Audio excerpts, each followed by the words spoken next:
যে বিশ্বাসের উপর ভর করে আপনার শিশুটিকে মাদ্রাসায় পাঠাচ্ছেন, সেই বিশ্বাসকেই চূর্ণ বিচূর্ণ করে মাদ্রাসার শিক্ষকরা আপনার শিশুটিকে বলৎকার করছে। যে শিক্ষকের কোরআনের আলো ছড়িয়ে দেওয়ার কথা ছিল, সেই শিক্ষকরাই আজকে বলৎকারের উৎসবে মেতে উঠেছে। ঠিক আজকের এই দিনে যদি আপনি সার্চ করেন বলৎকার শব্দটি দিয়ে, আপনি দেখবেন প্রায় 8 থেকে 10টি বলৎকারের ঘটনা আপনার চোখের সামনে ফুটে উঠবে। চট্টগ্রামের পটিয়ায় একজন মাদ্রাসা শিক্ষক গ্রেফতার বলৎকারের কারণে।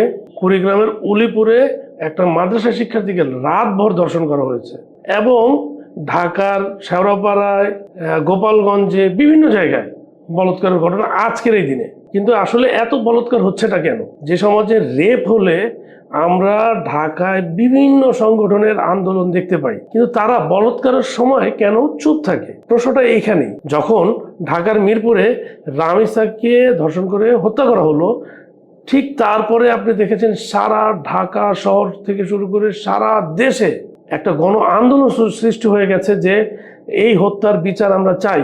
এবং যারা এই আন্দোলন করেছেন তাদের মধ্যে বেশিরভাগরাই ইসলামী ভাবধারার রাজনীতি যারা করেন, খেলাফত মজলিস থেকে শুরু করে বাংলাদেশ জামাতে ইসলামী, তারা একদম কঠিন সুরে সরকারকে হুমকি দিয়েছে এইরকম হত্যার যদি বিচার না হয় তাহলে সরকারের খুব ক্ষতি হয়ে যাবে বা সরকার খুব চাপে থাকবে। সেই জন্য বাংলাদেশের প্রধানমন্ত্রী তারেক রহমান নিজে সেই রামিসার বাসায় যায় এবং তার বিচার সে পাবে, সে আশ্বাস দিয়ে আসে, এবং সেই মাফিক সেই বিচারের রায় হয়েছে। সেই রায় এখন হাইকোর্টে যাবে, তারপরে হয়তো বা সেই রায় বাস্তবায়ন হবে। কিন্তু প্রশ্ন হচ্ছে, এই জামাতে ইসলামী বা এই ইসলামীর দলগুলো কেন বলৎকারের সময় চুপ থাকে? এর কারণ বুঝতে আসলে আপনাদের রকেট সায়েন্স বোঝার কোনো দরকার নেই। এই কারণটা বুঝতে খুবই সহজ। যদি আপনার ষষ্ঠ ইন্দ্রিয় অল্প একটু কাজ করে তাহলেই আপনি বুঝতে পারবেন। ধরেন এই বলৎকারগুলো, আজকের দিনে যে বলৎকারগুলো হয়েছে, এই বলৎকারগুলো বেশিরভাগ কারণেই মাদ্রাসার শিক্ষকরা জড়িত।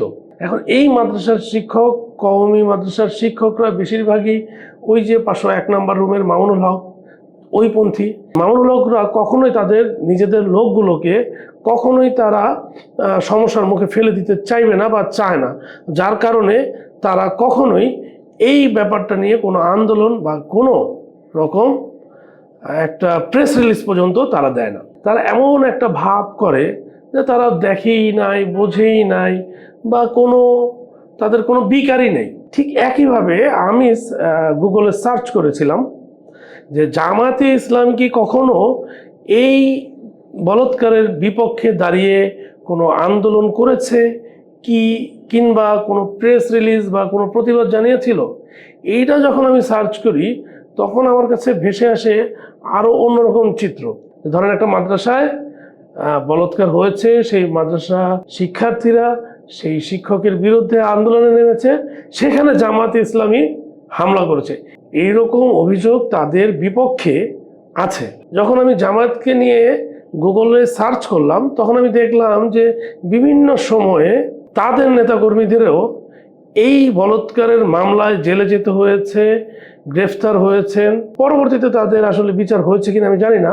বলৎকারের অভিযোগে তারাও বিভিন্ন সময়ে গ্রেফতার হয়েছেন। তাহলে যখন আমার বিপক্ষে এইরকম অভিযোগ থাকে, ওই যে খেলাফত মজলিস বা কওমি মাদ্রাসার যারা আছেন, যারা নেতৃত্ব দেন, তাদের লোকজনরা যখন এই কাজটা ঘটায় তখন আমরা আসলে চোখ অন্ধ করে ফেলি। আমরা তখন চোখটা বন্ধ করে ফেলি, যে আমরা আসলে দেখেও না দেখার একটা ভান করি। অথচ একবার আপনারা ভেবে দেখেন, এই কাজগুলো যদি আওয়ামী লীগ, বিএনপি বা অন্য দলের নেতাকর্মীরা করতো, আজকে দেশে বিশাল আন্দোলন সৃষ্টি হয়ে যেত। যেইভাবে জামাতের আমির রামিসার বিচার চেয়েছেন, সেইভাবে কি তিনি আজকের ঘটে যাওয়া বা বিগত দিনে ঘটে যাওয়া বলৎকারের বিচারগুলো চাইবে?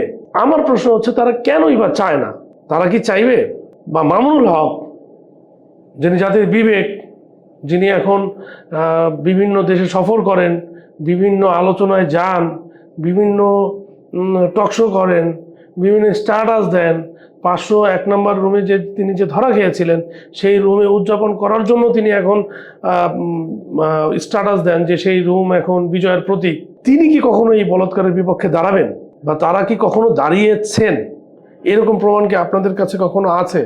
যেই লোকগুলো মাদ্রাসায় তাদের ছেলেদেরকে পাঠায় গ্রামের বিভিন্ন প্রান্তিক অঞ্চলে বা ঢাকা শহরের বিভিন্ন জায়গায়, সেই লোকগুলো আপনি দেখবেন বেশিরভাগ মানুষগুলোই খেটে খাওয়া স্বল্প আয়ের মানুষ। তারা স্বল্প আয়ে একটা শিক্ষা তাদের ছেলেদেরকে দিতে চায়, সেই জন্যই তারা এই কওমি মাদ্রাসাগুলো ছেলেগুলোকে পাঠায়, এবং সেইখানে দিনের পর দিন এই ছেলেগুলো নির্যাতিত হতে থাকে। এখন আমার প্রশ্ন এই সরকারের কাছে, এই রাষ্ট্রের কাছে, এই জাতির কাছে, আর কত বলাৎকার বা আর কত এরকম ঘটনা ঘটলে রামিসার মতো বিচার আমরা দেখতে পাবো? সবাইকে ধন্যবাদ। দেয়ালিকার সাথে থাকবেন।